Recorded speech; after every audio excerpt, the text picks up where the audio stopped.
여러분 안녕하십니까? 라디오 오늘 반은혜입니다. 우리나라의 자살률이 왜 이렇게 높은 걸까요? 한국은 지난 20여 년간 OECD 국가 가운데 자살률 1위 국가라는 오명을 기록 중입니다. 인구 10만 명당 매년 25명 안팎이 스스로 목숨을 끊고 있는데요. OECD 평균이 11명, 우리는 2배가 훨씬 넘습니다. 통계청이 최근 발표한 2022 국민 삶의 질 보고서에 따르면 한국인이 느끼는 삶의 만족도가 OECD 국가 가운데 최하위권입니다. 삶의 만족도가 10점 만점에 5.9점을 기록 중인데요. 38개국 가운데 36위로 아래로는 튀르키예와 콜롬비아 두 곳뿐입니다. 삶의 만족도는 낮고 자살률은 높은 대한민국. 이대로 괜찮은 걸까요? 정부는 최근 자살위기 극복 특별위원회를 출범했습니다. 부디 더 늦기 전에 제 역할을 할 수 있어야 할 텐데요. 번개탄 생산 금지, 난간 높이기 같은 1차원적인 대책 말고 제대로 된 대책이 나오길 바랍니다. 2월 20일 월요일 라디오 오늘 바로 시작합니다. 2월 20일 월요일 1부 꼭 알아야 할 우리 지역의 뉴스를 시원하게 정리해드리겠습니다. 양승진의 슬기로운 뉴스 생활, 영남일보 양승진 기자와 함께합니다. 2부 이슈 오늘에서는 안동과 예천 행정구역 통합을 두고 많은 의견이 속출하고 있는데요. 최근 예천군에서는 반대 추진위원회에서 주민 설명회를 가졌습니다. 잠시 후 예천 안동 행정구역 통합 반대 추진위원회 김수현 사무국장 연결해 자세한 이야기 들어보겠습니다. 이어서 국립안동대학교 사학과 안상준 교수 연결해 안상준의 세상 읽기 함께하겠습니다. 라디오 오늘 생방송 놓치신 분들은 유튜브로도 다시 들을 수 있습니다. 많은 애청 바랍니다.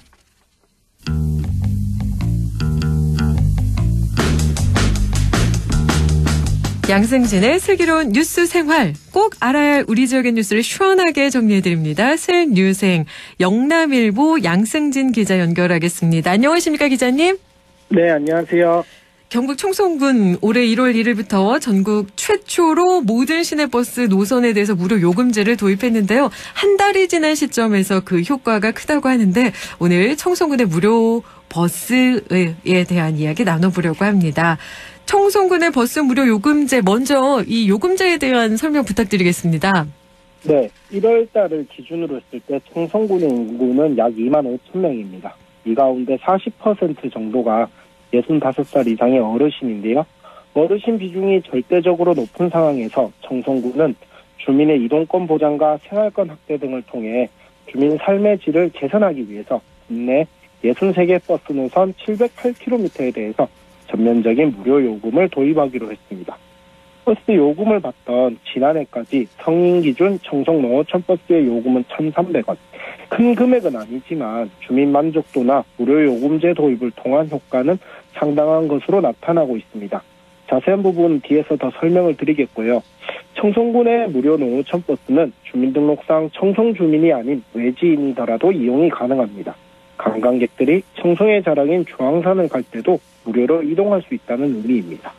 쉽게 말하면 청송에서는 시내버스가 모두에게 무료라는 건데요. 쉽지 않은 정책 결정이었을 것 같은데 청송군이 이렇게 무료요금을 도입한 까닭은 무엇일까요? 재원이 적지 않을 것 같은데 말이에요. 네, 원래 청송군은 65세 이상 어르신을 대상으로 해서 무료 이용이나 농촌버스 환승요금제 등을 검토를 했었습니다. 환승요금제 도입을 위해선 버스 단말기 설치에만 2억 원 정도의 예산이 소요될 것으로 예측이 됐었는데 단말기 회사는 청송군이 운영하는 버스 18대의 단말기를 설치하는 게 수지 타산이 맞지 않다, 이런 입장이어서 단말기 설치도 난간에 부딪혔다고 합니다. 그래서 버스 회사의 최근 연평균 수익금 등을 검토하고 전면 무료화를 도입하는 것으로 방향을 틀었는데요. 이 버스 회사의 평균 수익을 분석해본 결과 청송군이 지급해야 할 보전금은 3억이나 한 4억 원 수준이었습니다. 단말기 설치 비용과 비교했을 때 큰 차이도 나지 않고 또 이미 청송군이 버스 회사의 70% 정도 수준의 수익 보전을 지원해 오고 있었던 만큼 재정에 큰 무리가 가는 것이 아니라고 판단해서 전면 무료화를 결정하기로 했습니다. 네, 수익이 보전되는 만큼 버스 회사 입장에서는 큰 도움이 될 것 같아요. 어떤가요? 네, 코로나19 이전에는 하루 평균 1,400명 정도가 청송버스를 이용을 했다고 하는데요. 하지만 이제 코로나19가 확산한 3년간 평균 이용객은 하루 평균 이용객은 한 40% 정도 수준이 줄었고, 당연히 버스 회사 입장에서는 큰 타격이었다고 합니다. 무료 버스 요금을 도입한 지난달부터는 코로나19 사회적 거리두기 해제 등과 맞물리면서 이용객 수는 코로나19 확산 이전의 수준을 어느 정도 회복을 했는 상태고요. 버스 회사 입장에서는 당연히 안정적으로 수익을 확보할 수 있게 돼 무료 요금제 도입에 대해서는 이제 긍정적으로 평가하고 있습니다. 네, 버스 회사 입장에서는 긍정적으로 평가하고 있다. 여기까지 네네. 나눠봤는데 새로운 정책이 이렇게 도입이 되면 여러 가지 효과가 있을 것 같은데요. 청송군의 버스 요금, 이 무료 요금제 몇 가지 효과가 있다고 보실 수 있을까요? 네, 최소 3가지 이상의 효과가 있는 것 같은데요. 우선은 시행 목적이기도 했던 주민이동권 보장 같은 측면에서 큰 효과가 있어 보입니다. 실제로 제가 지난달 말쯤에 이 버스 무료 요금을 취재하는 중에 한 어르신께서 몸이 아파 병원에 가려고 해도 왕복 버스비 생각에 한 번 갈 걸 2번 갔었다. 그런데 이제는 아플 때마다 아무 부담 없이 갈 수 있게 돼 좋다. 이렇게 말씀을 하셨거든요. 아무래도 어르신들이 많은 청송 특성상 병원 진료 등의 이유로 버스 이용이 잦을 것으로 보여지는데 이러한 부분에도 기여하는 효과가 클 것으로 보여집니다. 또 건강 증진 측면에서도 효과가 있어 보입니다. 네, 버스비 부담이 줄어서 우선 도움이 되는데 건강 증진 측면에서 무료 버스 요금제가 도움이 된다고요? 버스를 무료로 이용할 수 있으니 주민들, 특히 어르신들의 이동권을 보장할 수 있게 되고 야외 활동이 늘어나면서 운동량도 자연스레 증가해 건강을 도모할 수 있다. 이렇게도 보고 있고요. 또 야외 활동 증가는 결국 주민 삶의 질 향상에 미치는 영향도 적지 않습니다. 이 내용은 제가 취재했을 당시에 청송군에서 전한 효과고요. 실질적인 효과 중에 하나는 고령자의 운전을 줄임으로써 지역 내 교통사고 발생 수를 크게 떨어뜨리지 않을까 이렇게 보여집니다. 전해드린 것처럼 어르신 인구 비중이 절대적인 청송이지만 상대적으로 도로 인프라 등은 열악할 수밖에 없습니다. 또 산간 지역도 많고요. 그런데 농어촌 버스를 무료로 이용할 수 있게 되니 자연스럽게 고령자들의 자가 운전 비율중도 낮아지고 사고 위험도 낮아지게 되는 것이죠. 그렇네요. 고령자의 교통사고를 줄이기 위해서 면허증 반납 등이 전국의 기초지자체에서 이루어지고 있는데요. 이 무료 요금제 효과가 크겠구나 이렇게 생각이 드네요. 네, 또 뿐만 아니라 교통문화 자체도 크게 달라질 것으로 청송버스 기사들이 기대하고 있는데요. 기존의 청송버스에는 요금함에 현금으로 버스 요금을 넣었습니다. 전해드린 것처럼 성인 기준 요금이 1,300원이었는데 이 과정에서 요금을 거슬러 주거나 하는데 적지 않게 시간이 걸리기도 했었고요. 그런데 이제는 이러한 과정들이 완전히 사라지게 됐으니 보통 소통 측면에서도 적지 않은 효과가 있다고 합니다. 또 상대적으로 버스 탑승에 오랜 시간이 걸리시는 거동이 편치 않은 어르신들에 대해서는 기사들이 직접 이분들을 도와줄 수 있는 시간도 생기면서 교통문화 개선 효과도 적지 않다고 합니다. 네, 버스 요금 내는 시간을 줄이고 기사분들께서 어르신들을 도와줄 수 있어서 아주 이 따스한 장면이 그려질 것 같은데요. 전국 최초의 버스 요금 전면 무료, 이 도시 이미지 제고에도 아주 큰 기여를 할 것 같아요. 어떤가요? 네, 갈수록 심화하는 고령화에 최근 전국적으로 대중교통 무료요금 도입이 주목받고 있습니다. 다른 지자체의 경우에는 손실보전금 등을 고려해서 연령을 상한해놓고 무료요금 도입을 시도하고 있는데요. 대구만 하더라도 오는 6월 말부터 만 75세 이상 어르신에 대해서 시내버스 무인 승차를 시행하고 내년부터는 적용 연령을 한 살씩 낮춰서 2028년에 만 70세 이상 버스 무료요금제를 정착시킬 계획입니다. 그리고 대구 외에 대전의 경우에는 8월부터 70세 이상 어르신 대상 무임교통 이용카드 지급을 검토하고 있고 경기도도 마찬가지로 70세 이상 도민에게 버스 요금을 지원하는 조례가 최근 도의회에서 발의돼 입법 예고 중입니다. 청송과 비슷한 전면 무료화는 현재 세종시가 검토하고 있는데요. 세종시는 이달 말 연구 용역을 통해서 2025년부터 모든 시민이 시내버스 전 노선을 무료로 이용할 수 있도록 할 계획입니다. 도시 규모 자체가 청송과 비교할 수 없는 곳들이기는 하지만 전국에서 가장 먼저 무료 버스 요금을 도입했다는 것만으로도 청송군의 도시 브랜드나 외부 관광객 유치 등에 큰 효과를 줄 것으로 보여지는데요. 청송군도 앞으로 이러한 부분들을 집중적으로 홍보해 나갈 계획으로 알려지고 있습니다. 네, 북부권 다른 시군들도 청송군의 버스 무료 요금 확산할 일은 없을지 이것도 궁금하네요. 사실 대부분 노인 인구 비율이 비슷한 상황이잖아요. 네, 노인 인구 비율이 높은 의성이나 군위, 영양, 또 청송과 붙어있는 영덕, 이런 지자체들은 노인 인구 비율이 한 40%를 넘거나 육박하는 지역인데요. 아직 전면적으로 무료 요금을 도입하는 것은 쉽지 않아 보입니다. 이 보건복지부의 무료 요금제 도입과 관련한 법리 검토가 필요하고요. 또 시군의 단체장들의 경우에는 투표로 선출되는 만큼 이 무료 정책에 대한 대가성 여부 등도 선관위에서 법리 검토가 이루어져야 합니다. 인구 감소 지역 특별지원법 등 그런 검토들도 있어야 되고요. 또 재정 마련을 위한 근거도 필요했던 것으로 전해집니다. 제가 알기로 이 청송도 윤경희 군수가 지난해 6월 선거에서 이 같은 내용을 공약한 뒤에 당선된 이후 제법 오랜 시간 동안 법리 검토 등의 과정을 거친 것으로 전해집니다. 이와 별개로 이제 경북도에서는 70세 이상 어르신을 대상으로 해서 2025년 시행을 목표로 하는 버스 무료 승차 계획을 추진하고 있습니다. 네. 경북도에서 추진을 하게 되면 북부권의 다른 시군들도 혜택을 조금 더 빠르게 누릴 수 있을 것 같긴 한데 말이에요. 네, 사실 이 청송군의 시내버스 무료 요금제에 대해서 경북 타 시군에서도 도입을 희망하는 곳이 적지 않습니다.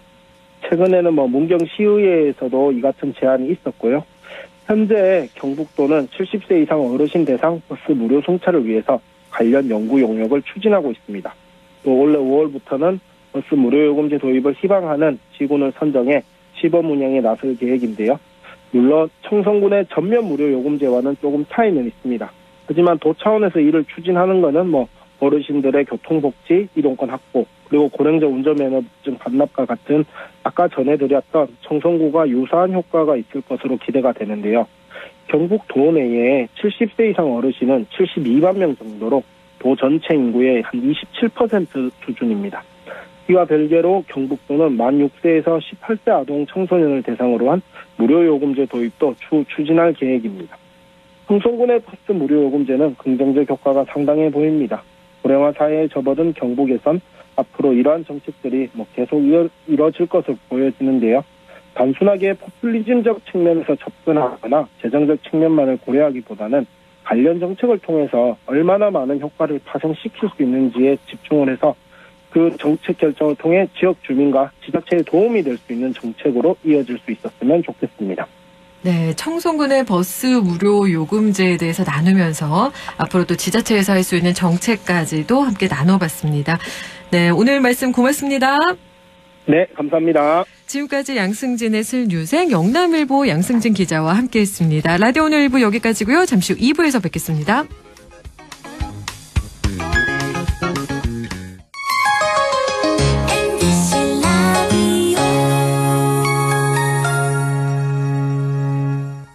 가구 살 땐 꼭 한번 가보자. 안동 명품 가구 백화점. 흑표 흑침대, 양성국 갤러리, 금성침대, 한국 가죽 소파, 장수돌 침대. 다양한 브랜드 가구를 한 곳에서 쇼핑할 수 있는 대형 가구 전시장. 안동 명품 가구 백화점. 예, 며느라. 밥 했어? 설거지 했어? 쓰레기 버렸어? 청소했어? 빨래했어? 개밥 줬어? 아들 낳았어? 딸 낳았어? 아무것도 안 하고 싶다. 이미 아무것도 안 하고 있지만 더 격렬하게 아무것도 안 하고 싶다. 지금은 그냥 라디오만 듣고 싶다. MBC 라디오. MBC 라디오. 라디오 청취자 10명 중 4명이 듣는 방송. 국가대표 라디오 MBC 라디오.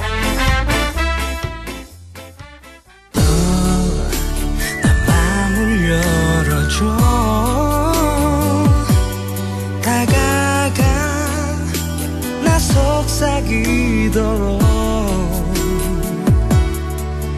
언제나 내 생각으로 행복해야 해요.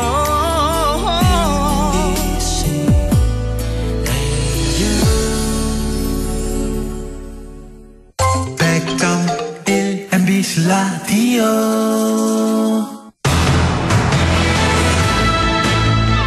라디오 오늘 2부 순서 이슈 오늘입니다. 안동과 예천의 행정통합 찬성과 반대 공론화 요구까지 많은 의견이 쏟아지고 있는데요.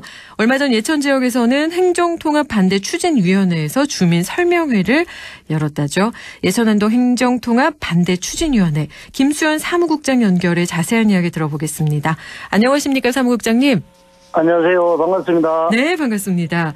예천안동 행정통합 반대 추진위원회 지난 13일 예천 문화회관에서 주민 선물명회를 가졌다고 들었는데요. 어떤 자리였을까요? 예, 지난 13일 설명회는 예천안동 행정구역 통합 바로 알기라는 제목으로 최근 우리 예천에서 크게 이슈가 되고 있는 행정구역 통합에 대하여 우리 국민들이 올바르게 이해하고 찬성과 반대를 이야기하면 좋겠다는 취지로 혹시나 그동안 오해하거나 잘못 이해하고 있는 부분에 대하여 자세한 내용을 알아보는 자리였다고 말씀드릴 수 있겠습니다. 네, 자세한 이야기를 알아보는 자리였습니다라고 말씀을 해주셨는데 예천과 안동의 행정구역 통합에 반대하고 계신데요. 반대하는 이유가 무엇일까요? 예, 저는 반대라는 표현보다는 안동에서 이런저런 여러 가지 이유에서 통합하자는 논리를 펴고 있는데요. 그럼 우리 예천에서는 행정구역 통합이 이루어진다면 우려되고 걱정되는 내용이 과연 무엇인지에 대하여 지금은 체감할 수 없지만 막상 상황이 도래되면 문제점으로 작용될 수 있는 내용 몇 가지만 짚어보겠습니다. 네. 우선 예천과 안동이 통합하면 예천이 안동에 흡수 통합되는 것을 우려하고 있습니다. 흡수 통합될 수밖에 없는 이유는 누가 뭐라 해도 안동과 예천은 비교할래야 비교할 수가 없음을 더 잘 알고 있지 않습니까? 두 번째는 가장 우려되는 변화는 지역 기반 자체가 크게 흔들릴 것을 염려하고 있다는 말씀을 드리고 싶습니다. 지금 현재 예천에는 한 200여 개 넘는 기관 및 단체가 있습니다.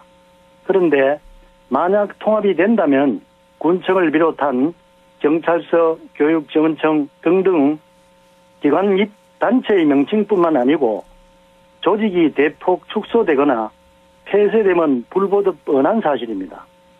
이는 일자리 감소, 지역 경제 위축 등등 상상하기 어려운 여러 가지 문제가 발생될 것으로 예상이 됩니다. 만약에 통합시청을 비롯한 각종 중요한 기관을 예천 지역으로 옮기는 것을 감수해가면서 과연 안동에서 통합하자고 할까요? 이 외에도 지방 재정이 약하다는 문제라든지 통합되면 36개 읍면동 면적이 방대한 행정구역을 대응하는 형평성 문제, 대주민 서비스 질적 저하 문제, 혐오시설 입지는 기피하고 이와 반대로 선호시설은 서로 경쟁적으로 유치하기 위한 갈등 등등 지역적인 사항은 일일이 열거하지 않겠습니다. 무엇보다 우려되고 걱정되는 것은 신도시 지역에 거주하는 주민 여러분들이 한 번쯤은 깊이 고민해 봐야 할 문제라고 생각되는데요. 지금 이 시점에 두 자치단체가 통합 논의로 인하여 갈등의 골이 깊어져서 정작 신도시 2, 3단계 추진을 위한 유관기관 유치는 물론이고 인근 배후 지역에 인구 유입을 위한 양질의 일자리 창출을 위한 노력을 게을리하거나 동력을 상실하는 등 도청 이전 당시 목표했던 인구 10만 명 규모의 자족도시 건설이 물거품이 되는 돌이킬 수 없는 일이 발생하지 않을까 하는 우려를 떨칠 수가 없습니다. 혹자는 지방자치 분권 및 지방행정체계 개편에 관한 특별법, 지방분권법에 다 장치가 되어 있는데 무슨 소리냐 하겠죠. 물론 지방분권법에 보면 불이익 배제의 원칙, 공무원의 공정한 처우 보장, 재정 지원, 교부세, 의원 정수 등 특별 조항이 있기는 합니다만, 그러나 이 모든 특례 조항은 기한이 4년, 아주 길게는 10년까지만 효력이 발생하고 이후에는 그런 혜택이 없어진다는 사실을 알아야 할 것입니다. 네, 우려가 되고 걱정이 되는 부분이 첫 번째 예천이 흡수 통합되는 것이 우려가 되고 또 지역 기반이 흔들려서 일자리 감소가 되고 지역 경제가 위축되는 게 우려가 된다. 이런 말씀해 주셨고요. 또 지방 재정이 약화될까 봐 걱정이 된다라는 말씀도 해 주셨는데 마지막으로 강조하신 것이 인구 10만 명 규모의 자족 도시 건설 이것이 염려가 된다. 이렇게 말씀해 주신 게 맞죠? 예. 그렇다면 얼마 전에 예천 행정구역 공론화 추진위원회도 만들어졌는데요. 이번들 주장에 대해서는 어떻게 생각하실까요? 예, 저는 비록 지역 주민의 소수의 의견일지라도 당연히 존중되어야 한다고 생각하고 있습니다. 모두가 다 우리 예천의 먼 미래를 걱정하는 고마운 아름다운 일이라고 생각합니다. 공론화를 시키는 방법은 다양하게 존재한다고 봅니다. 아마 어느 시기가 되면 어떤 방법이든 우리 지역 주민들의 의견과 생각을 들어보는 기회가 있을 것으로 생각합니다. 네. 그러면 현재 안동시장은 예천과 행정구역 통합을 적극적으로 추진 중인데요. 공론화를 거쳐서 주민투표로 결정하자라고 하고 있는데 이 부분은 또 어떻게 보실까요? 예, 우리 반대 추진위원회에서는 민주적인 절차에 따라 행정구역 통합을 추진하는 것에 대해서는 막을 수도 없을 뿐더러 또한 말릴 생각도 없습니다. 다만 상생 발전하자고 하면서 오랜 세월 동안 정다운 이웃으로 살아오다가 이런 방법으로 이런 모습으로 한 살림 차려서 한 세상을 한평생을 살아가자는데 살맛이 날까 싶습니다. 이런 방법 이런 모습은 구체적으로 어떤 모습인지 다시 한번 짚어주실 수 있을까요? 이제 예를 들면은 우리가 의견 조율 없이 일방적으로 한다든지 이런 제반 여러 가지 문제가 많이 있습니다. 아, 네. 제반적인 여러 가지 의견 조율 없이 하는 그런 부분을 말씀해 주시는 거고요. 그러면 안동시에서는 행정통합을 하면 중앙과 도의 재정 지원을 이끌어낼 수 있다. 그리고 대도시에 준하는 특례를 받을 수 있다. 재정과 자치권이 강화된다. 이렇게 주장하고 있는데 이 부분은 또 어떻게 보시고 계신가요? 예, 앞에서 재정을 비롯한 여러 가지 특례에 대해 잠시 말씀드렸습니다만 특례를 받는 도시가 되면 마치 뭐든지 다 될 것처럼 말씀하시는데요. 과연 특례를 받아 얻는 당장의 이익과 그에 반해서 우리 국민들이 그 대가로 감수해야 될 불이익에 대하여 진지하게 따져봐야 될 문제라고 생각합니다. 또한 특례시로 인정을 받으려면 인구가 50만 명 넘어야 하지만 예외적으로 면적이 1000km 이상 되고 인구가 30만 명이 되면 적용을 받을 수는 있습니다. 하지만 예천 안동 인구가 현재 21만 명인데 앞으로 9만 명의 인구를 채우려면 언제까지 기다려야 하는지 또한 어떤 방법이나 묘책을 가지고 이야기하는지 묻고 싶고요. 아니면 특례 규정을 완화할 수 있는 법령을 개정하려고 한다면 언제까지 기다리면 법령이 개정될 수 있는지도 묻고 싶습니다. 아, 네. 9만 명의 인구를 채우려면 언제까지 기다려야 할까? 특례 규정을 완화할 수 있는 법령을 개정하려고 한다면 언제까지 기다리면 법령이 개정될 수 있을까? 이런 부분도 묻고 싶다라는 이야기 해주셨는데요. 현재 경북도청 신도시 주민들의 경우 행정구역이 나뉘어 있어서 여러 면에서 불편하다는 이야기들이 나오고 있습니다. 이런 문제는 어떻게 해결해 나가야 할까요? 네, 두 가지로 구분해서 말씀드려보겠습니다. 행정관리, 즉 행정서비스 이원화 문제로 인하여 불편한 쓰레기봉투 수거 문제, 상하수도 요금, 지역화폐 사용 등 이런 문제는 지금 현재 양 시군이 행정협의를 통해서 총 10건 중 5건은 이미 협의가 완료돼서 시행하고 있고 나머지 5건은 현재 협의 중에 있어 조만간 협의가 완료되면 불편이 없을 것으로 생각하고 있습니다. 사실 이 문제는 양 자치단체에서 의지만 있다면 얼마든지 신도시 주민들의 불편을 충분히 해소시킬 수 있다고 봅니다.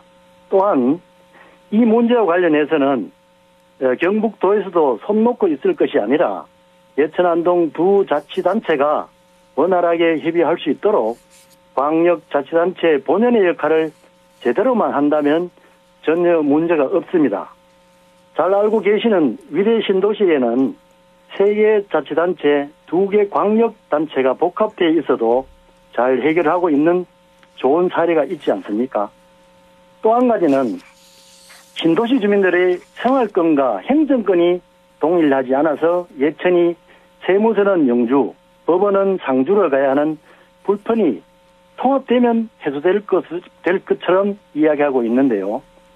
신도시나 예천 지역 주민들은 지금 현재 안동 시내에 위치해 있는 세무서나 법원을 신도시나 예천에 이전해 오지 않는 한 불편함은 어쩔 수 없습니다.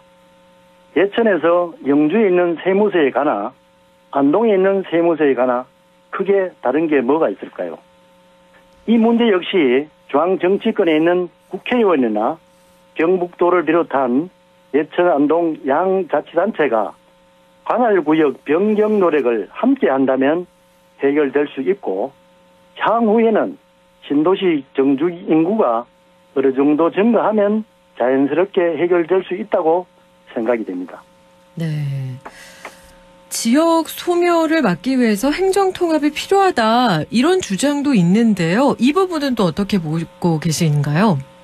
네, 소멸을 막기 위해 행정구역을 통합한다는 논리에는 동의하기 어렵습니다. 역설적으로 이야기하면 행정구역을 통합하면 인구가 줄어들지 않는다는 이야기와 같은데, 행정구역 통합 이후에는 인구가 감소되지 않을 것이라고 과연 누가 장담할 수 있을까요? 너무도 잘 아시지만 인구 감소 문제는 세계적이고 국가적인 문제 아닙니까? 그럼 통합 이후 인구가 또 감소되면 인근 지역 영주나 의성 등 지금처럼 또 어디를 통합시켜야 하지 않을까요? 네. 그렇다면 행정구역 통합 논의가 자칫 안동시와 예천구, 그리고 또 같은 행정구역 안에 있는 주민들 간의 갈등으로 이어져서 곤란할 것 같다라는 이야기인데, 바람직한 논의가 이루어지기 위해서는 어떻게 해야 할까요? 이미 갈등의 골은 깊어질수록 깊어진 것 같습니다. 중앙 정치인도 아니고 지방을 너무 잘 아는 지방 정치를 하는 사람들이 선거에 공약을 했다는 사실 하나 때문에 현실을 뒤로하고 행정적, 재정적 낭비는 차지하고라도 지역 주민들에게 불편을 주고 갈등을 유발시키는 통합 문제는 즉각 중단하고, 도청 신도시 주민들이 진정으로 어떤 부분을 불편해하고 어떤 문제가 있는지 살펴보는 신도시 2, 3단계 추진에 매진하는 진정성이 선제되어야 한다고 생각이 됩니다. 네, 진정성이 선제되어야 한다, 이런 말씀까지 해주셨는데, 행정구역 통합과 관련해서 끝으로 덧붙이고 싶은 말씀이 있다면 전해주실 수 있을까요? 예, 세상 살아가는 모든 이치는 장점이 있으면 단점이 있듯이 모든 제도를 운영하는 데에도 반드시 양면성이 존재한다고 생각합니다. 본 예천 안동 행정구역 통합 문제에도 똑같은 이치라고 생각합니다. 비록 지역의 먼 미래를 위한 필수 불가결한 일이라고 할지라도 주변 여건과 처해 있는 상황에 따라서 완급을 잘 조절하여 먼 훗날 가서 후회하지 않고 돌이킬 수 없는 사태가 발생하지 않기를 바라는 마음이 간절할 뿐입니다.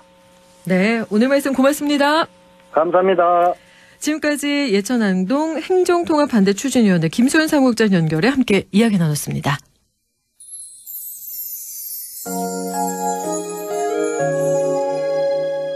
노래 한 곡 듣고 갈까요? 모세가 함께합니다. 사랑인걸.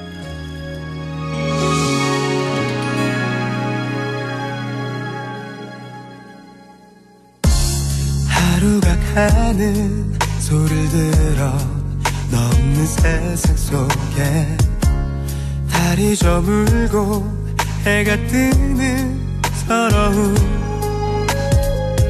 한 날도 한시도 못 살 것 같더니 그저 이렇게 그리워하며 살아.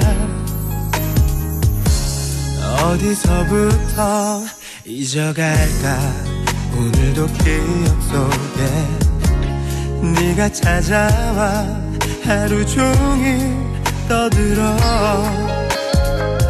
네 말투 네 표정 너무 분명해서 마치 지금도 내 곁에 네가 사는 것만 같아. 사랑인 걸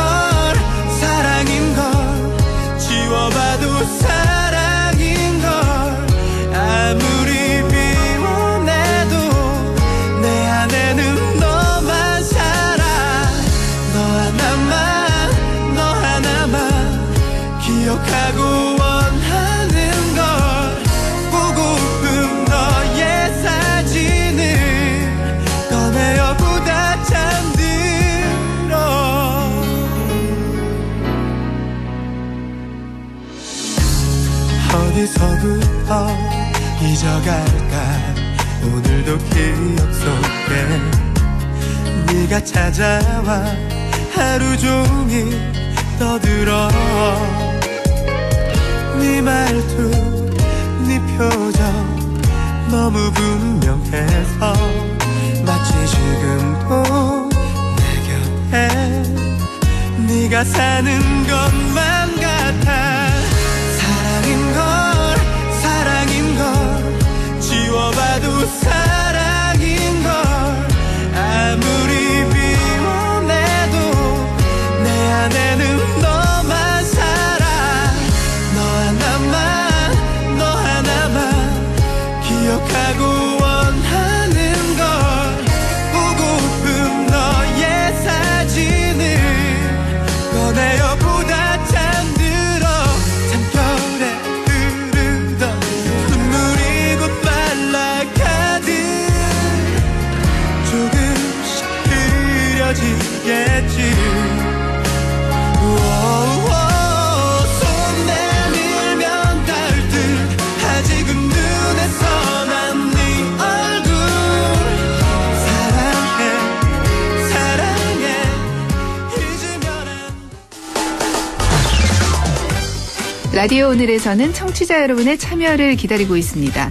우리 지역에서 발생한 사건 사고 소식이나 함께 토론하고 싶은 내용을 안동 MBC 홈페이지 라디오 오늘 게시판에 올려주시기 바랍니다. 전화와 문자 참여도 하실 수 있습니다. 전화는 851국에 7191번, 문자는 샵 0913번으로 보내주시면 됩니다. 문자는 단문 50원, 장문 100원의 정보 이용료가 있습니다. 여러분의 많은 참여 바랍니다.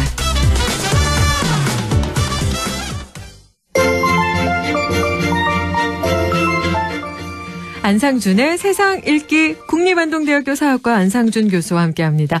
안녕하십니까 교수님? 네, 안녕하세요. 네, 오늘 어떤 이야기 나눠볼까요? 네, 요즘이 대학가의 졸업식 시즌인 거 아시죠? 네. 근데 예. 그래서 이제 우리 안동대학교도 지난 금요일 날 졸업식이 열렸고 이제 많은 그 하객들이 와서 학생들이 이제 졸업생들을 축하해 줬는데 사실은 예전만큼 성대하지도 않고 분위기가 좀 들뜨지도 않고 그런 면에서 조금 아쉽기도 한데요. 네. 그래서 최근에는 이제 졸업하는 학생들을 보면은 가르치는 교수 입장에서 조금 마음이 무겁기도 합니다. 근데 이제 제가 그날 연구실에 있는데 일부 졸업생들이 와서 졸업한다고 이제 신고도 하고 이런저런 얘기를 나눴는데 그 재학 중에 그 학생들이 겪었던 고충을 들으면서 제가 좀 안동시 당국에 좀 부탁하고 싶은 얘기들이 있어서 오늘 그 얘기를 좀 하려고 합니다. 아, 네. 안동대학교 재학 당시에 우리 학생들이 겪었던 힘겨움들, 이 고충들을 듣고 나서 안동시에 좀 얘기하고 싶다 이런 내용이신가요? 네네. 아, 그렇다면 안동대학교 학생들을 위해서 안동시가 어떤 역할을 하면 좋을지. 사실은 안동시를 위해서도 안동대학교 학생들은 중요한 존재인데 말이에요. 네. 우리가 한번 이제 네. 인구적인 관점에서 한번 접근해 볼 필요가 있어요. 아, 인구적인. 네. 현재 지금 안동대학교 학생은 예전에 한 10여 년 전에 비해서 좀 이렇게 학생 수가 좀 많이 줄기는 했는데 현재도 약 한 5천 명의 학생이 재학을 하고 있어요. 네. 근데 지금 안동시 인구가 전체로 이제 보면은 15만이 조금 넘는 걸로 제가 알고 있는데, 네. 그러니까 어린이나 노령 인구를 제외하고 경제 활동 인구 또는 소비자 인구의 관점에서 보면은 안동대 학생이나 이 대학이 존재하면서 이 대학의 이제 유동 인구 이런 걸 생각하면은 굉장히 이제 중요한 그런 그 측면이 안동대학교가 갖고 있다고 생각을 합니다. 그렇죠. 이제 그래서 안동시도 이제 그런 생각을 그런 인식을 하면서 이런 대책을 내놓고 시행하고 있는 것도 사실인데 예를 들면 이제 안동형 일자리 사업 같은 것들이 시하고 대학하고 이제 같이 하면서 시의 발전을 도모하는 그런 건데 이게 조금 아쉬운 건 학생들 입장에서는 재학 중에 학업과 그들의 어떤 삶을 좀 실질적으로 향상시킨다거나 또 즐겁게 할 수 있는 요소는 아니기 때문에 좀 더 실효성 있고 체감할 수 있는 그들의 어떤 교육 환경을 조성하는 게 좀 필요하지 않을까 그렇게 생각합니다. 네, 안동시에서도 노력은 하고 있지만 학생 입장에서 볼 때는 조금 부족하다. 그렇다면 우리 학생들이 원하는 게 무엇인지를 잘 아는 게 중요할 텐데요. 우리 학생들이 어려운 것들은 어떤 것들이 있을까요? 뭐 기본적으로 이제 국립대학이 세운 지 오래됐고 이제 정부가 그런 그 시설 투자를 제때제때 안 한 거는 어제 오늘의 얘기가 아니기 때문에 학생들의 불만이 있는데 이제 올해 그 교육부 예산을 보면은 교육 환경 개선비에 많은 그 재원을 투자하겠다. 이제 그런 얘기가 있어서 좀 기대하고 있는데 네. 이제 졸업생들이 그 후배 학생들 자기 다니면서 또 후배 학생들이 이제 보면서 이제 좀 색다른 얘기를 하는데 이러는 거예요. 자기들이 입학했을 때하고 지금 현재 후배들이 들어오는 최근에 1, 2, 3학년들 보면은 그러니까 자기들이 입학할 때하고 좀 다른 게 네네. 공부 이외에 자기의 삶을 즐기는 그런 여러 가지 요소들이 굉장히 중요하게 생각된다. 그런 얘기를 하는 거예요. 그래서 저도 이제 학교에서 강의실에서 가르치면서 특히 코로나 이후에 들어온 입학생들은 이전하고 좀 다르다는 걸 강하게 느끼고 있었거든요. 네. 그런데 이제 그런 얘기를 하니까 그래서 너희들한테 실질적으로 그러면 어떤 문제가 있냐 그랬더니 그런 그러니까 학업 이외에 네. 일상에서 좀 더 즐겁고 좀 더 뭐랄까 그들의 삶이 학업에 도움이 될 만한 그들의 여가를 보낼 수 있는 그런 공간이나 시설 이런 것들이 좀 있었으면 좋겠는데 학교 주변에는 턱없이 부족하다. 그러면서 이제 그들이 애용하는 프랜차이즈점도 없고 네. 요즘 젊은이 사이에서 유행하는 룸카페도 없고 뭐 이런 것들을 하소연하는데 저는 좀 안타까웠습니다. 학교 주변 환경에 많은 부족함을 호소하고 있는데 사실 학업 이외에도 일상에서 즐겁게 보내면 이게 시너지 효과가 나서 좀 더 아이디어도 얻을 수 있고 그래서 학업의 능률도 오를 수 있고 그런 부분이잖아요. 그렇다면 그렇죠. 네. 주변 환경이 좀 많이 부족하다 이런 점 그리고 또 어떤 문제점이 있을까요? 아무래도 이제 물가 인상이 학생들에게도 미치는 영향이 꽤 있는 것 같아요. 네, 물가 인상 중요하죠. 네. 그래서 이제 현재 안동대학교 조금 이제 재정 사정이 좀 어려워지니까 학생 식당의 음식값이 단기간에 좀 많이 올랐어요. 얼마나 올랐을까요? 예전에는 3,000원대였다가 현재는 한 5,000원까지로 오른 걸로 알고 있어요. 5,000원이면 좀 부담이 되죠. 왜냐하면 네. 대학가 식당은 또 구내 식당은 저희가 저렴한 가격에 먹을 수 있는 즐거움이 있었잖아요. 그렇죠. 예. 근데 이 친구들이 하는 얘기가 품질에 비해서 너무 비싸다는 거예요. 거기다 품질. 네. 5,000원 다운 그래서 또 맛이 있으면 좋은데 그게 또 떨어진다. 그러니까 이제 차라리 5,000원 주고 먹을 바에는 조금 1,000원, 2,000원 더 주고 학교 앞에 가서 먹는 게 낫다.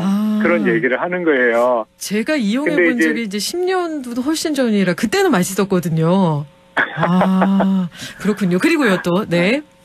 근데 이제 아이들이 이제 이런 거 말고도 이제 모여서 주문 배달해서 먹는 경우도 또 많잖아요. 그렇죠. 친구들끼리 모여 있다가. 네. 근데 한 예를 드는데 이제 모여서 떡볶이를 이제 시켜서 한 15,000원짜리 떡볶이를 시키는데 배달비를 10,000원을 내야 된다고 합니다.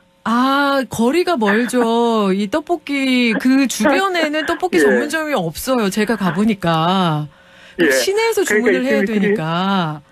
배보다 배꼽이 더 큰 상황에 지금 혀를 내두르는 거예요. 그래서 그런 것도 있고 또 이제 시내에서 놀다가 이제 늦게 들어오는 경우도 있는데 그럴 때도 이제 택시를 이용하기가 불편하다고 그런 얘기를 하면서 한 가지 좀 이제 희망적인 얘기를 하는데 저는 잘 몰랐는데 그 서울매 쪽에 이디아나 봄봄과 같은 프랜차이즈 업체가 들어왔는데 이런 업체들이 이제 학생들한테 인기가 높은가 봐요.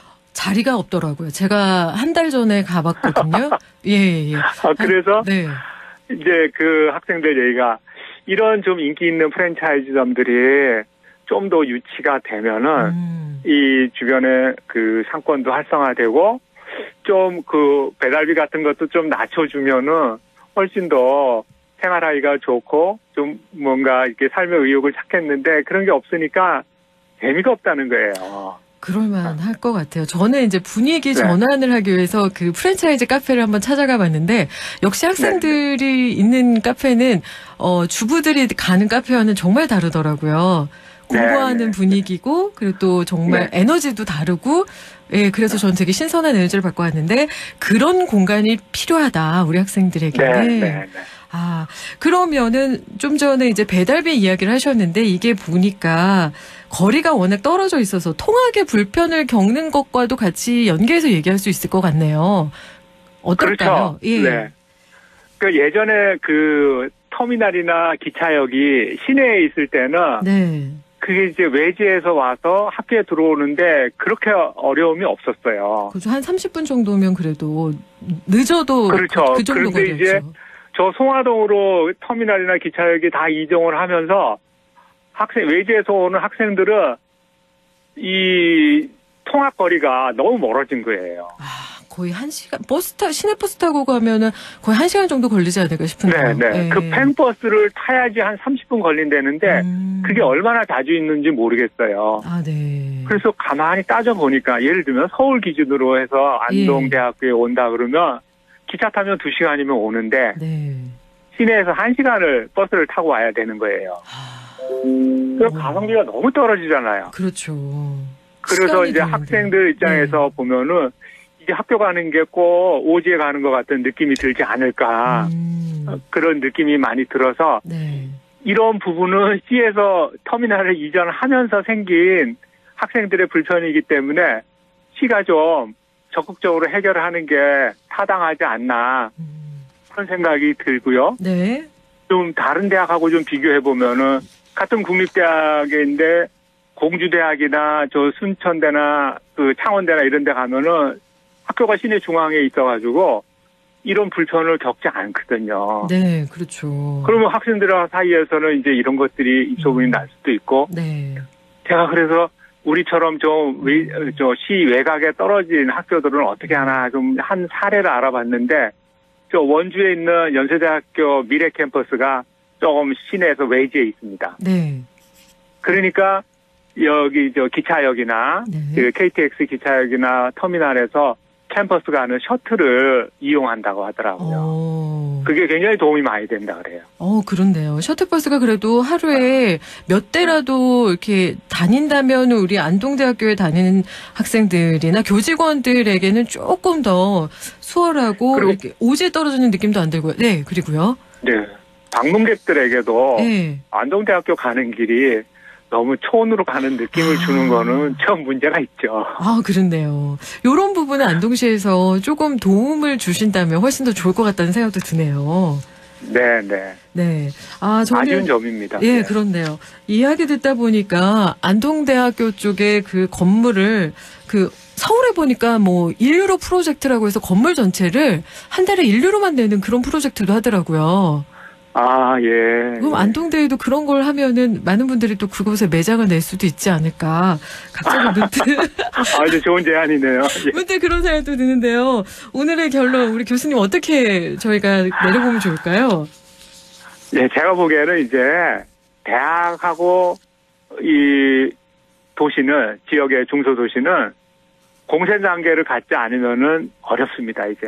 네. 그리고 우리 모두가 이제 지방 소멸을 얘기를 하는데 사실 따지고 보면은 안동시라는 조그만 중소도시에서 가장 큰 기관이 안동대학교입니다. 네, 그렇죠. 그래서 대학이 이제 위축되거나 뭐 통폐합되거나 뭐 그래서 극단적으로 이제 뭐 사라지게 되면은 사실 안동시는 이 도시의 위세가 급격히 위축될 수 있거든요. 네. 근데 누구나 다 알아요. 네. 다 아는데 이제 이게 시간을 다투는 문제로 이제 빨리 진행이 되기 때문에 제가 보기에는 이제 시에서 대학이 하나의 도시의 인프라라는 생각을 좀 가질 필요가 있지 않나 싶어요. 네. 그래서 우리가 시에서 이 지방 도시에서 기업을 유치하면은 그 기업이 내는 효과 덕분에 여러 가지 혜택을 주듯이 대학에 있는 학생들의 좀 편리한 그런 삶을 위해서, 그리고 그들이 이 안동에서 학업을 하면서 좀 이렇게 긍정적인 생각을 할 수 있도록 뭔가 인프라와 그런 혜택을 주는 것이 저한테는 지금 굉장히 중요하게 생각되고 학생들 입장에서는 큰 도움이 되지 않을까 그렇게 생각을 합니다. 네.